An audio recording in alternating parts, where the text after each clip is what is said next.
随着果敢同盟军主力311旅全面攻陷上海缅军68营团部，俘获大量缅军，清剿大批武器弹药，腊戌战役自7月3日凌晨正式打响以来，短短10天时间，同盟军已经将腊戌缅军包围圈从600平方公里大幅缩小至目前不足100平方公里。缅军在连续丧失腊戌周边的南榜和上海2大重要战略支点后，缅军腊戌周边的卫星城仅剩河北和美航。而随着缅军腊戌外围防御体系的瓦解，同盟军也必将抽调更多部队对腊戌城区发起更猛烈的进攻。目前同盟军与缅军在腊戌城区争夺的焦点主要有城南五保507营指挥部、城东912营指挥部以及腊戌曼德勒公路西南出城口的第41营指挥部。腊戌战役开战前，缅军曾在腊戌城区以及周边部署了16野战旅10个营，第1野战旅1个战指和上海68营、南榜291营和6007装甲营等部10余个营，总兵力大概25营上下，近5000兵力。同时还有大量民团，包括从老街退下来的白家民团1-2000人。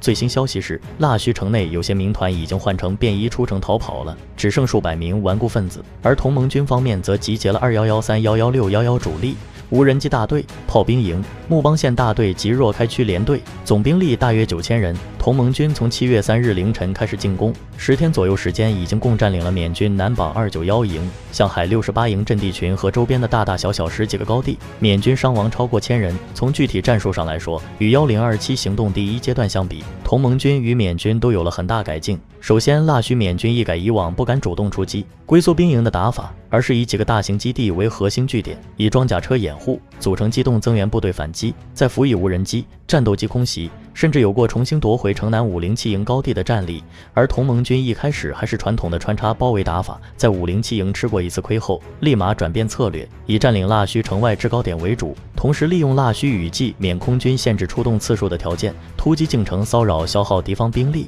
经过近10天的较量，显然同盟军的战术更胜一筹，不但夺取了腊戌外围的南榜、上海阵地群，还占领了腊戌城外东部、南部、北部的高地。缅军在没有外部增援的情况下，已经变成了纯消耗战，所以才10天时间左右，腊戌缅军已经出现空投弹药和药品的场景。按照目前腊戌缅军的伤亡程度，估计再过10天时间就只剩3000残兵，勉强能守住老象山、机场和司令部这片核心阵地了。届时无路可退的缅军，唯一的选择还是缴械投降。腊戌的结局从最近的几条消息就已经定调，在瓦联军入驻当阳之后，北善军也控制了蒙牙。同时，德昂军在拿下脑丘之后，再度控制了古特地峡据点，也就是说，腊戌周围几大城市已经没有援兵可救，腊戌缅军已经是困兽犹斗了。而腊戌的结局同样也是缅甸军政府的结局。从缅甸全国战场来看，整个6月可以说是节节败退。原本缅军6月初在东部对克耶军的作战中取得了一定优势，前2个月招募的第一批新兵也训练完毕投入战场，加上克钦邦由于暴雨延缓克钦军的行动，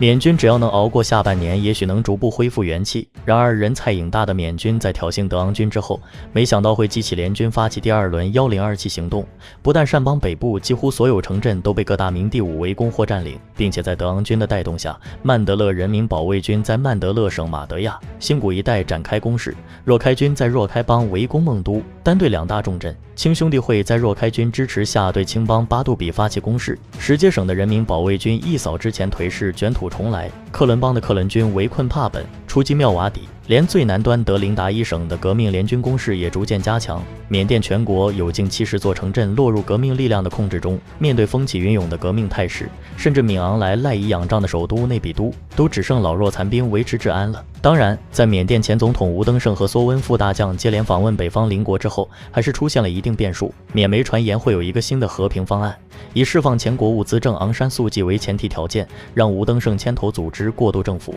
以恢复缅甸和平。为表明态度，缅军方还将老街军分区前司令、老街电诈保护伞决明准将判处死刑。然而在这个节骨眼上，缅甸各大明第5会答应吗？以缅军方以往的信用来说，难免不会是又一个拖延战术的借口，否则也不会有缅甸70余年内战，再加上缅甸各地武装林立，常年消耗大量军费，能改变以毒养军、以电诈养军的现状吗？军人集团长期把持朝纲，能避免贪腐横行的生态吗？能最终被国际社会所接纳吗？缅甸局势将如何演变？欢迎订阅简易指南，下期再会。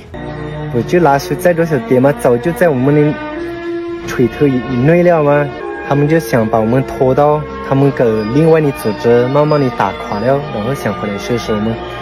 哎，想都不用想啊，这些我们心里清楚，他们心里也更清楚这些个。们河港人的心会，我们的前辈们，在缅甸的这历史上最勇敢的一个民族。